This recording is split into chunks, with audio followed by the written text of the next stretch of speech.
D pharmacy students के लिए जो फार्माकोलॉजी में भी इतनी आसान नहीं रहती होगी, पर कोशिश करेंगे उसको आसान बनाने की। पहला जो चैप्टर है फार्माकोलॉजी का, उसमें पहला जो पॉइंट दिया हुआ है वो है introduction to the pharmacology and scope of pharmacology. ठीक है, उसमें आपको सबसे पहले जो समझना है वो सब्जेक्ट के बारे में समझना है। सब्जेक्ट के बारे में आपको जानकारी लेनी है, तो उसमें दिया गया है इंट्रोडक्शन। इंट्रोडक्शन मतलब जान पहचान करनी है आपको, पहली बार आपकी मुलाकात हो रही है सब्जेक्ट के साथ। इंट्रोडक्शन टू फार्माकोलॉजी, जो भी सेकंड ईयर में आए होंगे लोग डी फार्मा में, वो लोग इस शब्द से वाकिफ हो गए होंगे। फार्मा से तो वो वाकिफ हो ही गए, आप डी फार्मा कर रहे हैं। ठीक है, अब आपको कोलॉजी से और थोड़ा सा वाकिफ होना है। कैसे हम लोग वाकिफ होते हैं, हम लोग कैसे समझते हैं, उसके बारे में हम लोग पूरा डिस्कस करेंगे। बिल्कुल बहुत आसान सब्जेक्ट है, कोई टेंशन इसमें ज़्यादा लेने की जरूरत नहीं है, आपको बहुत आराम से हो जाता है। ठीक है, हम कोशिश करेंगे आपकी जो समस्याएं हैं वो आप कमेंट में हमें बता दें। कमेंट कर दें कि ये सब चीज़ें नहीं समझ में आ रही है, फिर इस चैप्टर से हम लोग शुरुआत कर सकते हैं। बेसिकली मैं कोशिश करूँगा कि चैप्टर वाइज हम लोग चलें। तो सबसे पहले हम लोग बात करते हैं इस शब्द के बारे में। देखिए ये शब्द क्या है, फार्माकोलॉजी, PHARMA, फार्मा। ओके, अब आप फार्मा पढ़ रहे हैं तो आपने पहले ही पढ़ा होगा। देखिए फार्मा मैं अलग कर देता हूं और लॉजी मैं अलग कर देता हूं। ओके, जो ये फार्मा है इसका मतलब क्या होता है, ड्रग। क्या होता है, ड्रग। ठीक है, और लॉजी का मतलब होता है स्टडी करना। बहुत साधारण सी चीज है। ठीक है, और मैं दूसरे शब्दों में जो कहूँ, जो फार्माकोलॉजी क्या है, अगर ये जो जो शब्द कैसे बना है, ये एक ग्रीक भाषा से। देखिए ये जो शब्द जो ओरिजिनेट हुआ है, ये एक ग्रीक भाषा से ओरिजिनेट हुआ है, ग्रीक। ठीक है, ग्रीक लैंग्वेज है, और वो शब्द है जिससे ये ओरिजिनेट हुआ है, उस शब्द का नाम है फार्मा, PHARMA, फार्मा कौन, CON, फार्मा कौन। वहां से ये शब्द निकला फार्मा, वहां से क्या शब्द निकला, फार्मा। ठीक है, जिसका मतलब होता है ड्रग, जो सबकी माँ है।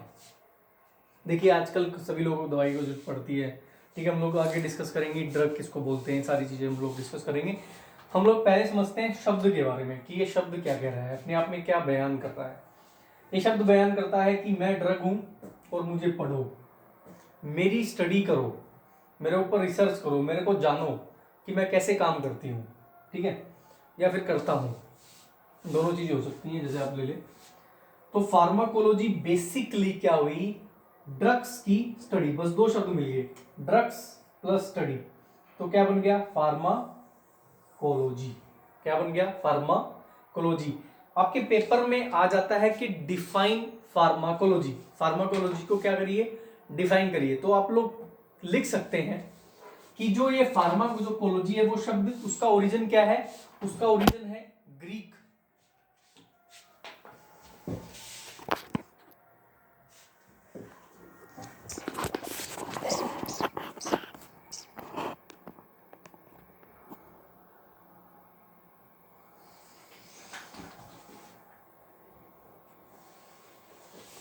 माफी चाहेंगे, कैमरा गिर गया था।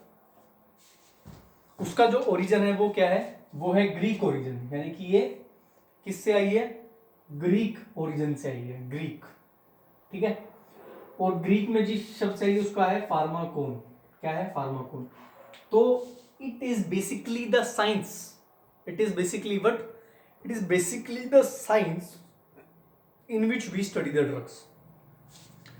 ये वो साइंस है जिसमें हम लोग किसकी स्टडी करते हैं, ड्रग्स की स्टडी करते हैं। तो ये क्या हुई, ये बेसिकली एक साइंस हुई। ये बेसिकली क्या है, साइंस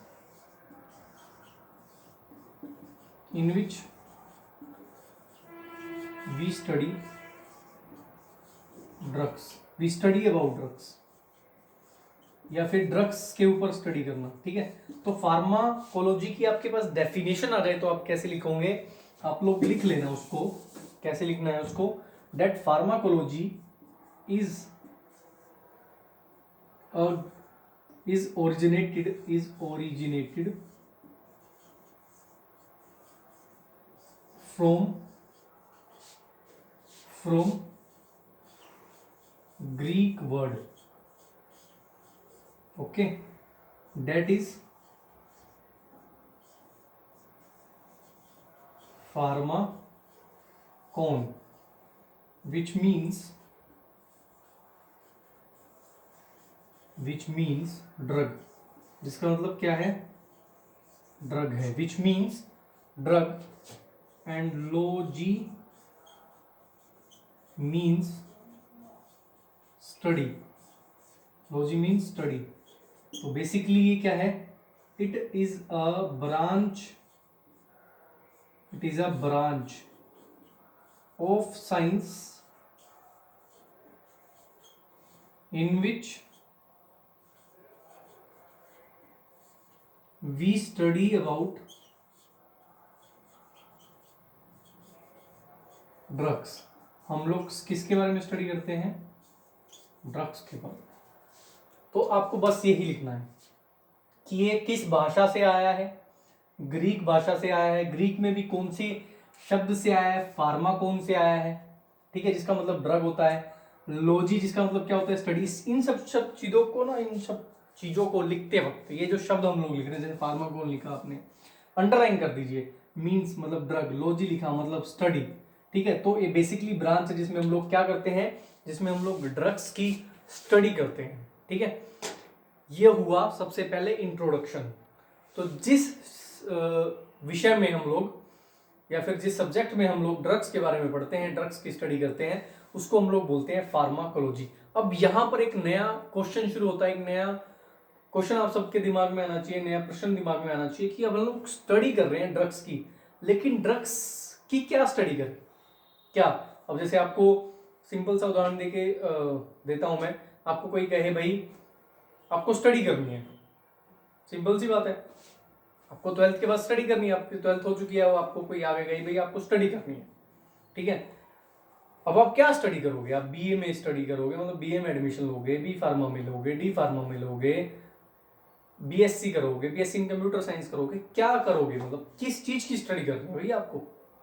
ये एक प्रश्न आ जाता है. तो यहां पर भी एक सवाल पैदा हो गया है अब कि ड्रग्स की तो करनी है स्टडी. ये तो पता लग गया हमको कि ड्रग्स. अब जैसे आप डिप्लोमा आए होंगे तो डिप्लोमा में भी क्या करेंगे? क्या क्या सब्जेक्ट्स आप लोग पढ़ेंगे? क्या पढ़ने वाले हैं? क्या चीजों को देखने वाले हैं?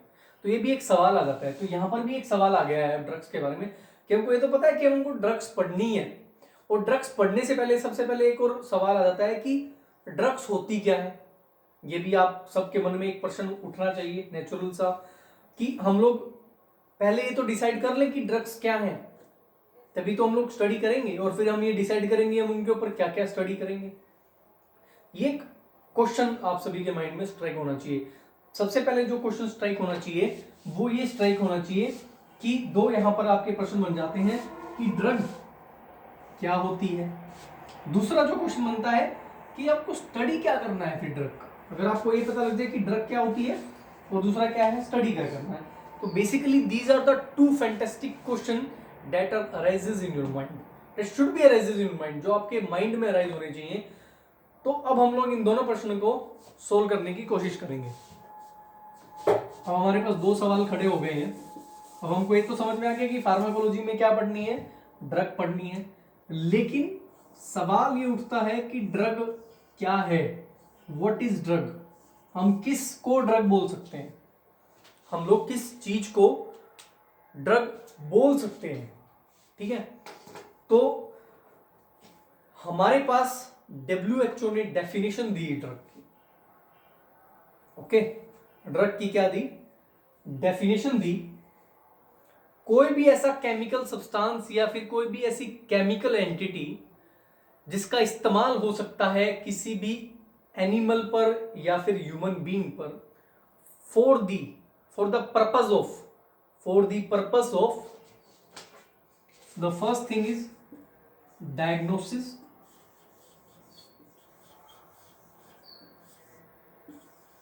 ठीक है, second thing is treatment. Okay, third thing is prevention. Okay, diagnosis में, ट्रीटमेंट में, प्रिवेंशन में, और हमारे पास यहां पर वन मोर फैक्टर है जो रहता है। हम लोग मैं अभी आपको बताता हूँ डेट इज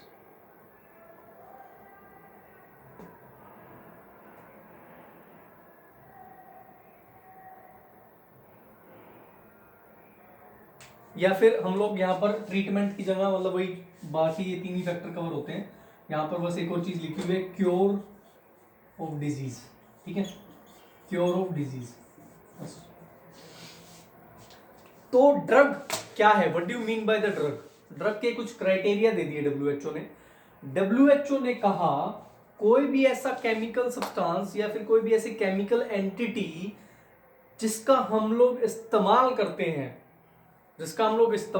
हैं डायग्नोसिस में, ट्रीटमेंट में, क्योर में या फिर प्रिवेंशन में। किस चीज के प्रिवेंशन में? डिजीज के प्रिवेंशन में। किस चीज के प्रिवेंशन में? Prevention of disease. डिजीज क्या होता है? Disease is a collection of symptoms. Disease क्या है? कलेक्शन ऑफ सिम्टम्स का। उन सब चीज के लिए हम लोग इस्तेमाल करते हैं, उसको बोलते हैं हम लोग ड्रग। उसको क्या बोलते हैं हम लोग? This is known as drug. उसको हम लोग ड्रग कहकर परिभाषित करेंगे। ठीक है, लेकिन ये जो डब्ल्यूएचओ ने जो डेफिनेशन दी है, ये डेफिनेशन डब्ल्यूएचओ के द्वारा दी गई है जो कि संपूर्ण नहीं है। ठीक है, क्योंकि इसके अंदर बहुत सारे ऐसे सब्सटेंस रह जाते हैं जो कि मॉडिफाई कर रहे हैं, जो कि आपके शरीर में जाके आपके एक्शन को मॉडिफाई कर रहे हैं। इसके अंदर कोई न्यूट्रिशनल सब्सटेंस नहीं आ रहे हैं। ठीक है, इसके अंदर कोई कॉन्ट्रासेप्टिव्स जो हैं वो नहीं आ रही हैं, कोई पिल्स नहीं आ रही हैं, कॉन्ट्रासेप्टिव्स पिल्स नहीं आ रहे हैं। तो क्या वो ड्रग नहीं है? यहां पर एक नया सवाल खड़ा हो जाता है, क्या वो ड्रग नहीं है? ठीक है, तो देखिए आपको इंटरेस्ट लेके पढ़ना है, आपको समझना है कि ऐसा क्यों हुआ, ऐसा कैसे हुआ, ऐसा क्या कारण है, इन सब चीजों के पीछे क्या लॉजिक क्या है, what is the logic behind ये सब चीजें आई। ड्रग की डेफिनेशन दी डब्ल्यूएचओ ने कि जो भी सब्सटेंस, जो भी केमिकल एंटिटी इस्तेमाल होती है डायग्नोसिस में, ट्रीटमेंट में, क्योर में, प्रिवेंशन ऑफ डिजीज में, उसने कहा कि वो हम लोग उसको ड्रग मान लेंगे। ठीक है, लेकिन इस डेफिनेशन से बहुत सारी चीजें अछूती रह गई, बहुत सारी चीजें बाहर होगी अपने आप। कौन कौन सी चीजें बाहर होगी? वो पिल्स बाहर हो गई जो कि कॉन्ट्रासेप्शन के लिए इस्तेमाल की जाती हैं, क्योंकि ना तो वो डायग्नोसिस में काम आ रही है, ना ट्रीटमेंट में काम आ रही है, और ना ही वो प्रिवेंशन में काम कर रही है, यानी कि डिजीज के प्रिवेंशन में काम कर रही है। आप पता जानते हैं कि कॉन्ट्रासेप्शन कोई डिजीज मतलब जो लेते हैं इस तरह का कोई भी ड्रग लेते हैं उसमें कोई बीमारी नहीं होती, वो एक नेचुरल प्रोसेस को रोकने की प्रक्रिया है, सिंपल। ठीक है, तो डिजीज के ऊपर काम नहीं किया, खत्म हो गया। उसी तरह कोई भी सब्सटेंस जो आपके न्यूट्रिशनल वैल्यू को बढ़ा रहा है, ठीक है, कहीं ना कहीं न्यूट्रिशनल वैल्यू को बढ़ा के बहुत सारी चीजें ट्रीटमेंट में भी काम आती हैं, तो वो सारी चीजें भी इस डेफिनेशन से ऑटोमेटिकली बाहर होगी। क्या वो हम लोग उनको ड्रग माने या नहीं माने?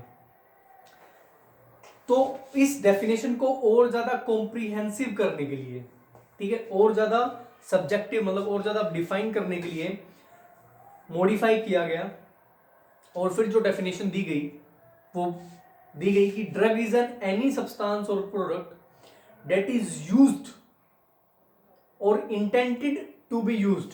देखिए उस पहले तो डेफिनेशन दी गई, लेकिन फिर उसको इस डेफिनेशन को 1966 में डब्ल्यूएचओ ने दोबारा मतलब 1966 में मॉडिफाई किया गया, और बोला क्या कि ड्रग वो सब्सटेंस है जो कि दी जाती है। ड्रग क्या है? कोई भी ऐसा सब्सटेंस या फिर प्रोडक्ट जो कि हम लोग इस्तेमाल करते हैं, दैट इज यूज और इंटेंडेड टू बी यूज, जिसका हम इस्तेमाल करते हैं इंटेंडेड टू बी यूज, और जिसका हम लोग इस्तेमाल करते हैं अपनी इंटेंशन के हिसाब से टू मॉडिफाई और एक्सप्लोर। दो चीजें यहां पर आ गई सर, उन्होंने कहा कि टू मॉडिफाई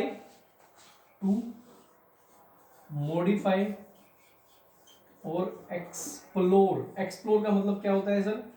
देखना अपने सराउंडिंग में, एक्सप्लोर करना। हम लोग बोलते हैं कि आज मैंने ये शहर एक्सप्लोर किया, मैंने जाना इस शहर में क्या क्या चीजें थी। तो वो सब्सटेंस जो कि इस्तेमाल किए जाते हैं मॉडिफाई करने के लिए और एक्सप्लोर करने के लिए फिजियोलॉजिकल सिस्टम और pathological state for the benefit of recipient. Okay, for the benefit of recipient. यहां पर सिर्फ 3-4 ही कीवर्ड्स बन रहे हैं हमारे, जो भी हम लोग देखते हैं क्या क्या बन गए हमारे यहां पर। तो यहां पर देखिए पुरानी डेफिनेशन थी, मैं रब कर रहा हूं उसको। नई डेफिनेशन में कहा गया कि ड्रग वो कोई भी ऐसा सब्सटेंस, ड्रग क्या है, कोई भी ऐसा सब्सटेंस जो कि इस्तेमाल किया जाता है मॉडिफाई करने के लिए या फिर एक्सप्लोर करने के लिए किस चीज को, पैथोलॉजिकल कंडीशन या फिर physiological state. Okay, pathological condition या फिर फिजियोलॉजिकल स्टेट आप या फिर कह सकते हैं सिस्टम को, एंड इन, और जिसका जो सीधा सीधा बेनिफिट है for the benefit of recipient, जिसका बेनिफिट किसको मिले, रेसिपिएंट को मिले, उसको हम लोग बोल सकते हैं ड्रग। तो अब समझते हैं इस जो डेफिनेशन दी गई है और जो पहले डेफिनेशन दी गई थी उसमें क्या अंतर आ गया। पहले सिर्फ डिजीज ओरिएंटेड डेफिनेशन थी, वो डेफिनेशन जो कि सिर्फ डिजीज से रिलेशन में दी गई थी, ना कि रिलेशन टू द रेसिपिएंट दी गई थी।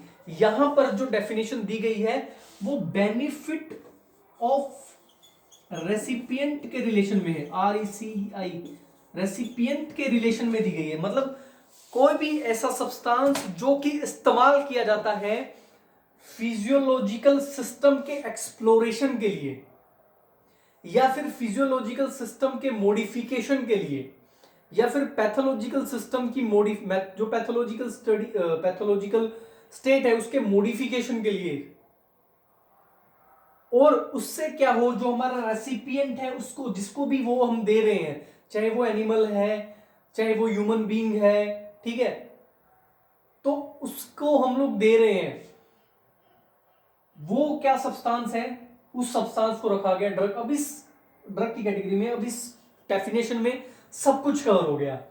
जैसे कि अब आप कोई भी न्यूट्रिशन एनहांसमेंट एजेंट लेते हैं, कोई भी प्रोटीन लेते हैं बाहर से, वो क्या कर रहा है, वो आपको फिजियोलॉजिकल स्टेट को एक्सप्लोर या फिर मॉडिफाई कर रहा है। जैसे मैं जिम जा रहा हूं तो मैंने जिम में कुछ बूस्टर्स लेने शुरू करे, मैंने जो है कुछ अपनी न्यूट्रिशन वैल्यू को एनहांस करने के लिए मैंने कुछ बाहर से प्रोटीन्स बहुत सारे आते हैं उनको लेना शुरू किया।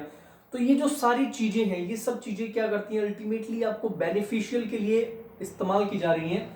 वो सारी की सारी चीजें कहाँ आ गई सर, ड्रग में आ गई। These all substance come under the drug, ठीक है।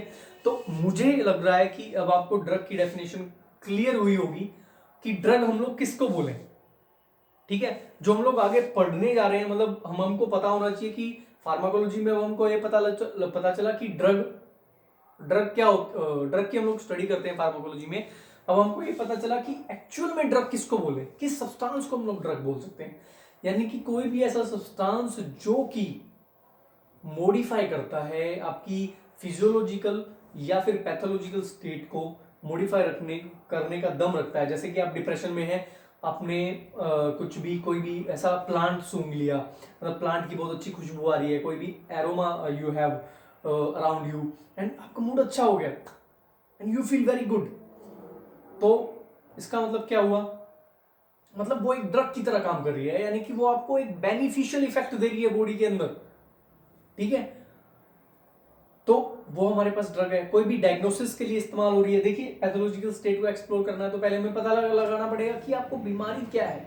डायग्नोसिस में बहुत सारी ड्रग इस्तेमाल होती है, ओके, आपको बूस्टअप करने के लिए इस्तेमाल होती है। तो कोई भी सब्सटेंस है उसको हम लोग क्या बोलेंगे, ड्रग बोलेंगे। तो बेसिकली द बेसिक फंडा क्या है फार्माकोलॉजी में, ड्रग को पढ़ना है, that is the drug. I hope आपको क्लियर होगा। फिर भी कोई डाउट है तो आप लोग कमेंट में लिख सकते हैं। उसके बाद हम लोग बात करते हैं क्या स्टडी करना है। अब क्या स्टडी करना है, ठीक है, what we can study, okay. Next thing is that what we can study है। दूसरा जो पॉइंट आता है, अब हमको ये पता लग गया ड्रग क्या होती है, अब हम लोग ड्रग पर क्या स्टडी करें, ठीक है। अब हम लोग ड्रग पर क्या स्टडी करें, तो यहां से जो डिवाइडेशन आ जाती है, यहाँ पे दो ब्रांचेस बन जाती हैं फार्माकोलॉजी की, जो कि दो मेन ब्रांचेस हैं। एक है फार्माकोकाइनेटिक, एक है pharmacodynamic.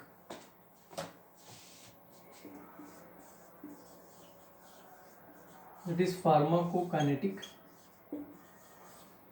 and next one is pharmacodynamic. Okay अब आपका जो सारा फोकस है वो सिर्फ इन दो ब्रांच में ही आके रह जाता है। Basically these are the two important and the most important branch. बहुत सारी ब्रांचेस हैं वैसे हम लोग बात करें, लेकिन जो सबसे इंपॉर्टेंट ब्रांच है वो सिर्फ इन दो में ही समाहित होकर रह जाती हैं। एक है फार्माकोकाइनेटिक एंड फार्माकोडायनेमिक। ओके अब हम लोग इन दो ब्रांच में क्या स्टडी करते हैं। ठीक है, हमने ड्रग की स्टडी को दो भागों में डिवाइड कर दिया, काइनेटिक में और डायनेमिक में, और यही दो ब्रांच बनती है हमारे पास। बेसिकली क्या है हमारे पास, हम लोग थोड़ा सा डिस्कस करते हैं काइनेटिक के बारे में, डायनेमिक इसके बाद हम लोग देखेंगे। फार्मा का मतलब भाई क्या, फार्मा का मतलब क्या है, ड्रग है। और ड्रग हमें पता लग गया, कोई भी ऐसी chemical entity that is used, that is intended to be used to modify the pathological or physiological system and given with the intention for the benefit of a recipient is known as a drug. अब हम लोग क्या study करते हैं, drug की kinetic. अब आपने बचपन में मतलब पिछली अपनी लोअर क्लासेस में आप लोग जरूर पढ़ के आए होंगे, we have a two type of energy, one is the potential energy and other one is the kinetic energy, and the kinetic energy is related to the motion. जो ये kinetic energy है वो किससे रिलेटेड है, वो related है motion से, MOTION। ठीक है, वो किससे रिलेटेड है, वो रिलेटेड है मोशन यानी कि मोमेंटम यानी कि चलना। अब देखिए फार्मा का मतलब क्या है, ड्रग है, और काइनेटिक का मतलब क्या है, मोशन है। जुड़ गया, शब्द जुड़ गया देखिए। तो यानी कि ड्रग प्लस मोशन, उसमें क्या थी लॉजी में, ड्रग प्लस स्टडी तो फार्माकोलॉजी। अब काइनेटिक में क्या है, ड्रग प्लस मोशन तो फार्माकोकाइनेटिक। यानी कि जब हम लोग ड्रग के मोशन की स्टडी करते हैं उसको हम लोग क्या बोल सकते हैं, उसको हम लोग बोल सकते हैं फार्माकोकाइनेटिक, उसको हम लोग बोल सकते हैं फार्माकोकाइनेटिक। ओके अब इस मोशन में हमको क्या पढ़ना है, अब हम लोग देखते हैं what will study in the motion. Okay we will discuss this in the next class, pharmacokinetic full. Okay अगर आपको कोई डाउट है तो आप कमेंट सेक्शन में लिख सकते हैं। Okay if you like it then please hit the bell icon and subscribe the channel, so all the things that you want to do you're free to do. Thank you very much. Next, bye bye.